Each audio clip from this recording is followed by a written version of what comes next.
Hello friends. आज हम लोग कल अपना जो टॉपिक हम लोगों ने पढ़ा था अपने प्रोग्राम टारगेट यूपीटीजीटी 2020-21 में, जिसमें हम विषय वस्तु में जो हमारा सिलेबस था उसमें चर्चा कर रहे थे किसकी विस्थापन की। विस्थापन हमने बताया आपको प्रारंभिक बिंदु और अंतिम बिंदु के मध्य की जो दूरी होती है या जो न्यूनतम दूरी होती है उसको हम क्या कहते हैं, विस्थापन। विस्थापन शून्य हो सकता है परंतु दूरी शून्य नहीं हो सकती। चाल और वेग की चर्चा की हमने। चाल क्या होता है? दूरी बटे समय जो है वो चाल है, विस्थापन बटे समय जो है वो वेग है। चाल अदिश राशि है, वेग क्या है? सदिश राशि है। चाल और वेग के प्रकार पढ़े हमने। एक समान चाल की चर्चा की, एक समान चाल। उसके बाद परिवर्ती चाल, और परिवर्ती के बाद हमने बताया था आपको तात्क्षणिक, और एक था औसत। तो हमने बताया था आपको ये सब चाल में भी आते हैं और वेग में भी आते हैं। एक समान वेग, परिवर्ती वेग, तात्क्षणिक वेग और औसत वेग। तो जब हम वेग की बात करेंगे, समान समयांतराल में समान विस्थापन जब तय किया जाएगा तो वह एक समान वेग होगा। समान समयांतराल में असमान विस्थापन होगा तो परिवर्ती वेग होगा। किसी पर्टिकुलर समय, किसी विशेष समय जो वेग होगा वो क्या कहलाएगा? तात्क्षणिक वेग कहलाएगा। और कुल विस्थापन बटे कुल समय जो होगा वो क्या कहलाएगा? औसत वेग कहलाएगा। इन सब की चर्चा हम लोगों ने कल कर रखी है। ये सिलेबस में आगे डिस्क्राइब भी किया गया है वेग के प्रकार में, उसमें हम लोग पहले ही इसको पढ़ चुके हैं। अब जब इसके बाद बात आती है तो नेक्स्ट जो तीसरा पॉइंट लिखा था हमारा वो थी रेखीय गति। तो रेखीय गति क्या होती है, आज हम उसकी चर्चा करते हैं। तो जब बात आती है रेखीय गति की, तो रेखा क्या होती है? एक बिंदु से दूसरे बिंदु को मिलाने में जो सीधी सरल आकृति बनती है उसको हम क्या कहते हैं? रेखा कहते हैं। तो अब रेखीय गति की जब बात होती है तो रेखीय वेग या रेखीय गति क्या होता है? तो कोई जब गतिमान वस्तु एक सरल सीधी रेखा में गति करती है तो उसको सरल रेखीय गति या रेखीय गति कहते हैं। तो रेखीय गति में लिख ले एक लाइन में, ये जो रेखीय गति होती है ये एक विमीय होती है। रेखीय गति में क्या है? जब कोई गतिमान वस्तु एक सरल रेखा में गति करती है, जब कोई गतिमान वस्तु एक सरल रेखा में गति करती है तो उसको रेखीय गति कहते हैं। यह एक विमीय होती है। यह जो गति है यह एक विमीय होती है और जिससे चाल जो है उसी तरह से रेखीय गति को भी किससे प्रदर्शित करते हैं? v से प्रदर्शित करते हैं। इसका मात्रक v मीटर प्रति सेकंड होता है। यह एक अदिश राशि है और सारी चीजें उसी तरह से फॉलो करेंगी। तो रेखीय गति की बात हो गई। अगर रेखीय वेग कहेगा तो वो सदिश राशि हो जाएगी। तो रेखीय गति के बाद नेक्स्ट जो टॉपिक आएगा आपके पास वो है कोणीय गति का। कोणीय गति। तो कोणीय गति को पढ़ने से पहले हेडिंग डालें कोणीय विस्थापन। तो कोणीय गति को प्रारंभ करने से पहले हम क्या पढ़ेंगे? कोणीय विस्थापन। जैसे चाल या वेग पढ़ने से पहले हमने विस्थापन पढ़ा था, उसी तरह से कोणीय गति पढ़ने से पहले कोणीय विस्थापन या कोणीय दूरी पढ़ेंगे। तो कोणीय विस्थापन को पढ़ते हैं तो हेडिंग लिखिए कोणीय विस्थापन। अब कोणीय विस्थापन क्या है? जैसे मान लीजिए कोई वस्तु है वो किसी वृत्ताकार पथ पर क्या कर रही है? ये कोई एक वृत्ताकार पथ है, इस वृत्त का एक केंद्र होगा। इस केंद्र से मान लीजिए प्रारंभ में कोई वस्तु यहाँ ए पर थी और 2 मिनट के बाद कहाँ पहुंच गई? बी में पहुंच गई। तो ये जो विस्थापन है ए से बी के बीच का, इसको हम क्या कहते हैं? कोणीय विस्थापन कहते हैं। ये एक कोण के द्वारा निरूपित होगा और ये जो कोण है दोनों रेखाओं के कोणों का अंतर, अगर इसको क्या कहें? हम डेल्टा थीटा कहें तो ये क्या कहलाता है? कोणीय विस्थापन कहलाता है। तो कोणीय विस्थापन में लिखें एक समान वृत्तीय गति करते हुए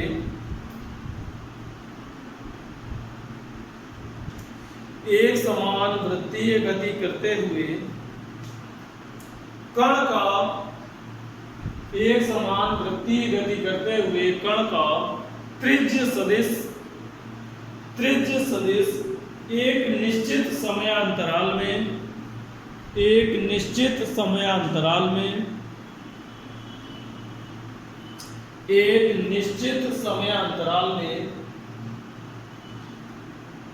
जितना कोण घूम जाता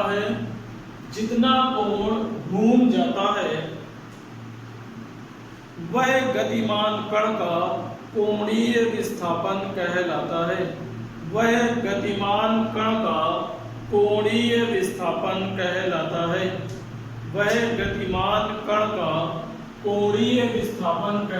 है।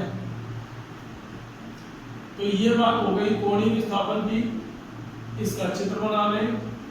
इसमें क्या करें, एक मान लीजिए ये कोई आधार रेखा है, बेस लाइन है जिसको x अक्ष भी सामान्य तौर पर कह सकते हैं, और x अक्ष के सापेक्ष कोई बिंदु पहले था A पर और कुछ समय के पश्चात वो वहां पहुंच गया B पर।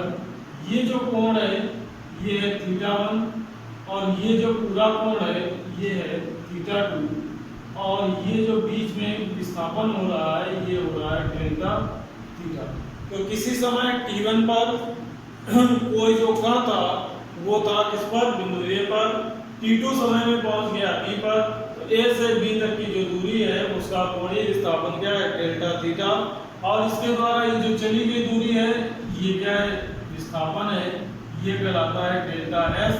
तो सूत्र क्या होता है, फार्मूला होता है डेल्टा थीटा बराबर डेल्टा S बटे R।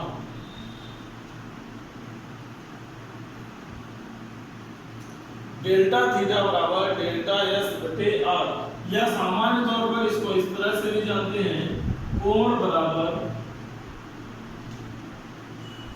चाप बटे त्रिज्या। जो कोण है वही क्या है, कोणीय विस्थापन है।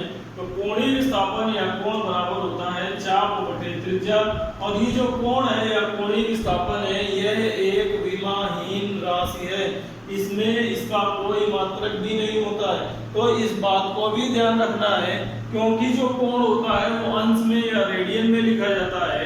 तो ये क्या आता है, कोण घन कोण, हमने बताया था आपको इनके मात्रक क्या होते हैं, रेडियन, और घन कोण का मात्रक होता है स्टेरेडियन। तो लेकिन जो कोणीय विस्थापन है उसमें चूंकि चाप मीटर में, त्रिज्या भी मीटर में, तो मीटर से मीटर कैंसिल हो जाता है। तो ये क्या है, एक विमाहीन राशि है।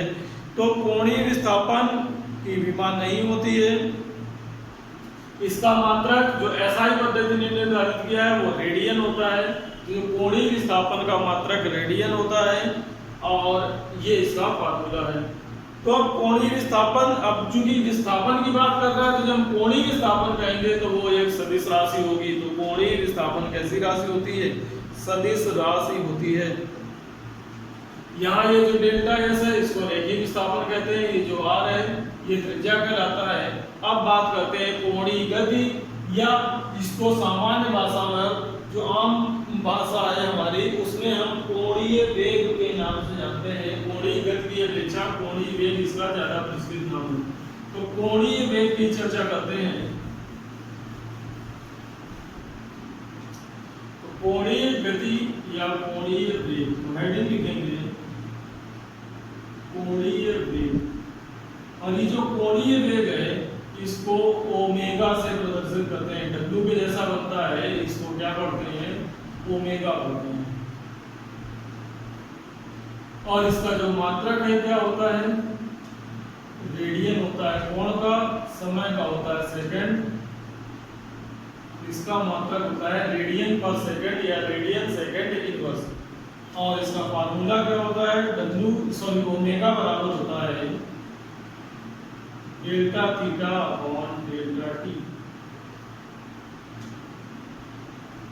Delta theta upon delta T, या कहीं कहीं इसको क्या लिखते हैं, ओमेगा बराबर D theta upon D T भी लिखते हैं। ओमेगा बराबर क्या लिखते हैं, D theta upon D T. तो हम चर्चा कर रहे थे किसकी, कोणीय वेग की।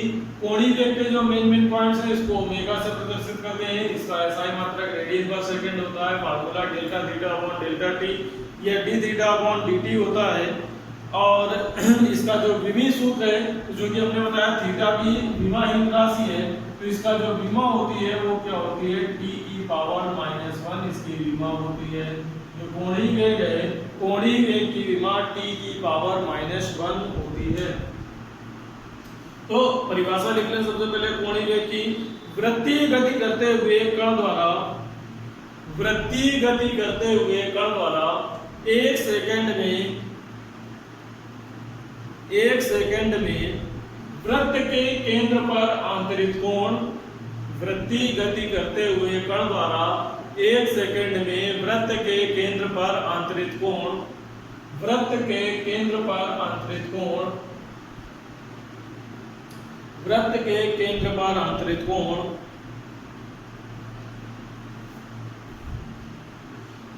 को उसका कोणीय वेग कहते हैं। कोण को उसका कोणीय वेग कहते हैं। इसे ओमेगा से प्रदर्शित करते हैं। कोणीय वेग कहते हैं, इसे ओमेगा से प्रदर्शित करते हैं। इसका मात्रक रेडियन प्रति सेकंड या इसका एसआई मात्रक रेडियन प्रति सेकंड होता है। इसका एसआई मात्रक रेडियन प्रति सेकंड होता है। इसकी विमा t की पावर -1 होती है।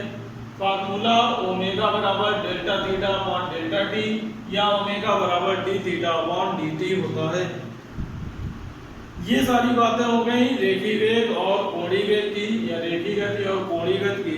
अब नेक्स्ट जो हम लोग चर्चा करते हैं, तो एक और बात कर लेते हैं। अगर किसी कण का औसत कोणीय वेग निकालना है, तो औसत कोणीय वेग जो होगा, क्योंकि वृत्तीय गति कोई पिंड कर रहा है, तो अभी हमने बताया आपको, मान लीजिए ये कोई वृत्त है, तो ये जो वृत्त है इसका केंद्र है। इस केंद्र के अलावा इसकी कोई क्या होगी, त्रिज्या होगी। और केंद्र के अलावा ये जो कुल विस्थापन होगा ये कितना होगा, 2 पाई या 360। तो जो कुल कोण है, जो डेल्टा थीटा, ये कितना होता है, 2 पाई। और अगर इसको प्रारंभिक बिंदु यानी कि यहां से प्रारंभ करके और वापस यहां पहुंचने में समय लगे, मान लीजिए कैपिटल T, तो इसका ये फार्मूला बनता है ओमेगा बराबर 2 पाई बटे कैपिटल P। तो औसत कोणीय वेग, तो नेक्स्ट लिख लें इसी में, औसत कोणीय वेग ओमेगा बराबर 2 पाई अपॉन कैपिटल P, जहां कैपिटल P परिक्रमण काल, कैपिटल P को क्या कहते हैं, परिक्रमण काल। परिक्रमण काल का मतलब एक चक्कर में लगा हुआ समय, या इसी का दूसरा नाम होता है आवर्त काल। तो परिक्रमण काल कहें या आवर्त काल कहें, ओमेगा बराबर होता है 2 पाई अपॉन टी। तो परिक्रमण काल औसत कोणीय वेग क्या हो गया, ओमेगा बराबर 2 पाई अपॉन टी। और अगर आगे चर्चा करना चाहें तो इसमें हम ये जानते हैं कि जो 1 अपॉन टी होता है, यानी कि 1 बटे आवर्त काल जो होता है, तो ओमेगा बराबर क्या लिख सकते हैं, 2 पाई गुणा 1 अपॉन टी। और 1 बटे आवर्त काल आवृत्ति के बराबर होता है, तो ओमेगा बराबर हो जाता है 2 पाई n। या इसको कहीं कहीं लिखते हैं ओमेगा बराबर 2 पाई न्यू। क्या लिखते हैं, न्यू। ये जो n या न्यू है, ये क्या कहलाती है, आवृत्ति कहलाती है। तो आवृत्ति के पदों में ओमेगा का फार्मूला होता है ओमेगा बराबर 2 पाई n या 2 पाई न्यू, जिससे भी निरूपित करें। तो ओमेगा का ये एक फार्मूला हो गया, औसत कोणीय वेग ओमेगा या ओमेगा बार बराबर होता है 2 पाई न्यू। ये हो गई आपके कोणीय वेग की बात, रेखीय वेग की बात हो गई। तो रेखीय वेग और कोणीय वेग की जब हम चर्चा करते हैं, तो रेखीय वेग में हमने फार्मूला आपको बताया था, v बराबर होता है delta s upon delta t। तो इसमें v में और ये जो आपका ओमेगा है, इनके मध्य संबंध, तो इनका संबंध पूछा गया है।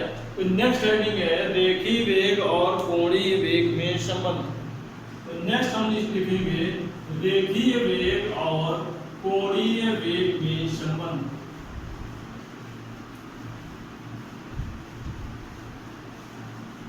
रेखीय वेग और कोणीय वेग में संबंध।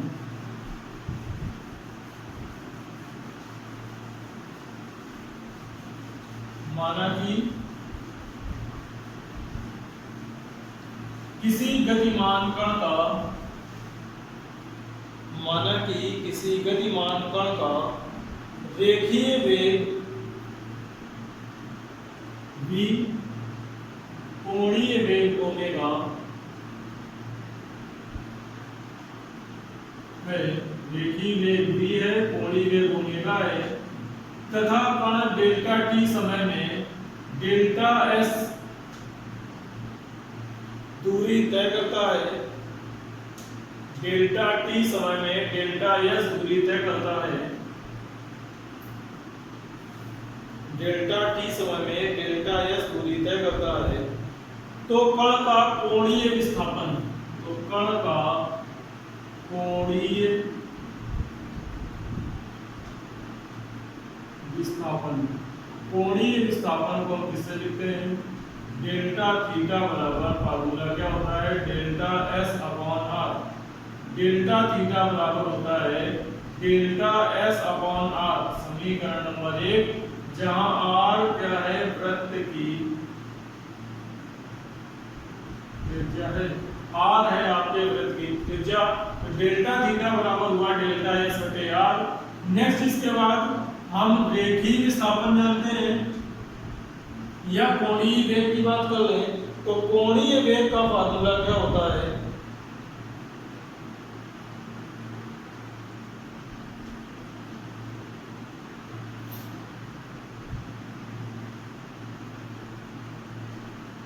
कोणीय वेग क्या होता है? ओमेगा बराबर delta theta upon delta T.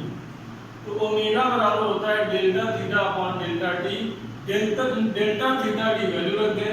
तो जब हम डेल्टा थीटा की वैल्यू रखेंगे तो डेल्टा थीटा की वैल्यू रखने पर क्या आ जाएगा? ओमेगा बराबर delta S upon R into delta T, या ओमेगा बराबर 1 upon R into delta S upon delta T, omega बराबर 1 अपॉन आर इंटू वी, या v बराबर आर ओमेगा।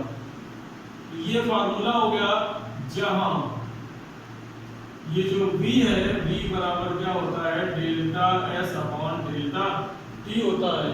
तो संबंध क्या हो गया? रेखीय वेग बराबर होता है त्रिज्या गुणा कोणीय वेग। फार्मूला होता है रेखीय वेग बराबर त्रिज्या गुणा कोणीय वेग। तो ये संबंध है रेखीय वेग और कोणीय वेग में।